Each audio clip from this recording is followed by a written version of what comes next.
The ransom of the Red Chief. There were two minor conmen named Bill and Sam who were in the need of money for an illegal land deal in Illinois.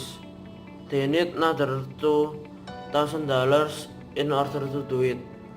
So they came up with the idea of kidnapping a boy from Summit in Alabama.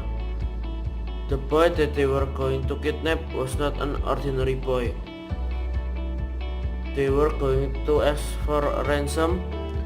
He was Johnny Dorset, the only son of Ebenezer Dorset, who was an influential and important person in Summit. They then proceed with the idea. They drove a carriage pulled by a horse passing through the house of a Dorset. It was such a coincidence that Johnny in front of the house in the street busy intruding.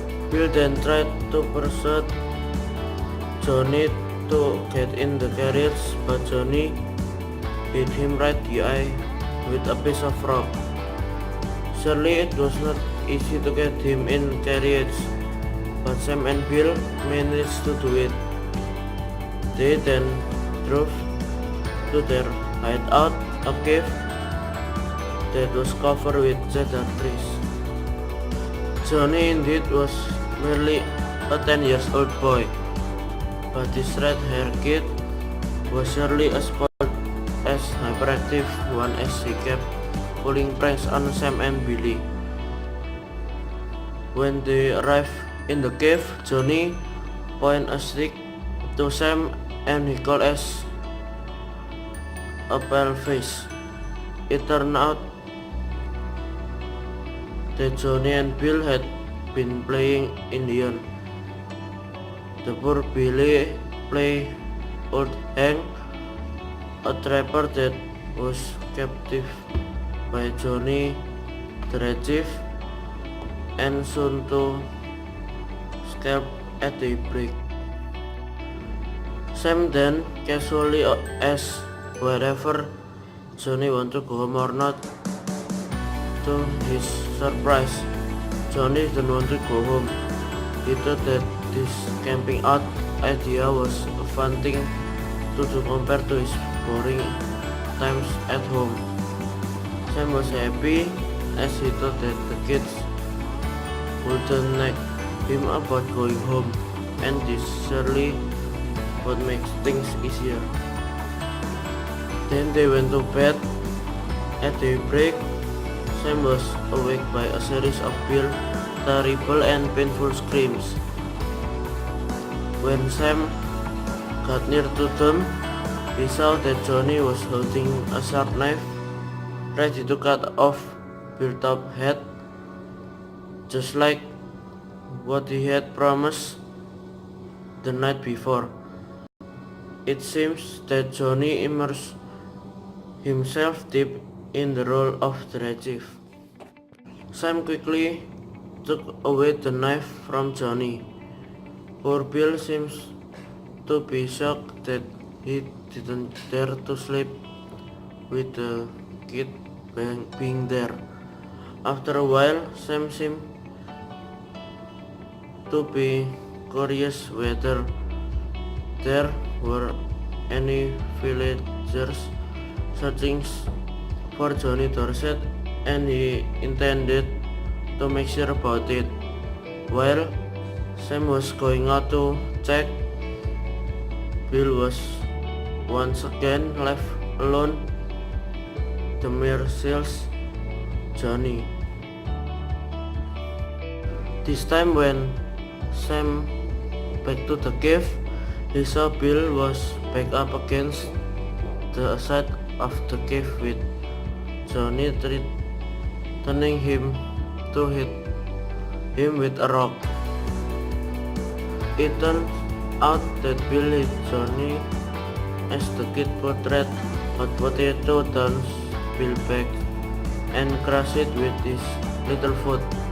This annoying kid couldn't stand being hit, as he thought that he was the Red Chief and Bill was merely his captive.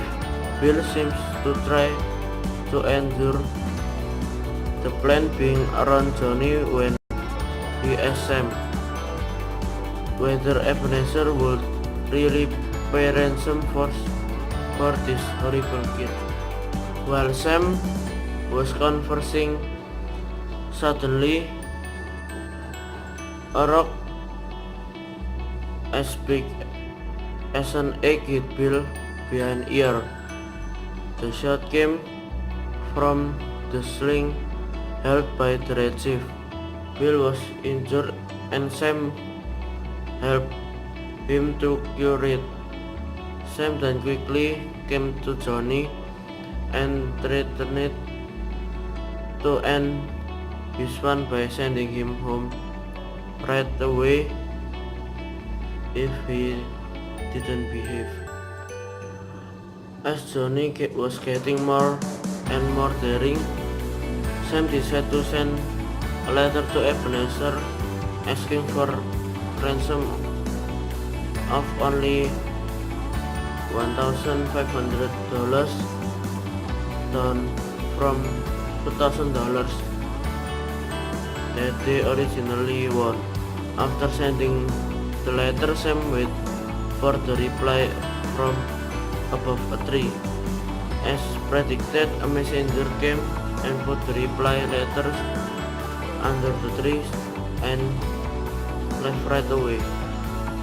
After taking it, Sam went back home and opened it. Much to his surprise, Ebenezer refused to pay the ransom and instead offered that he would take back Johnny as long as they give Ebenezer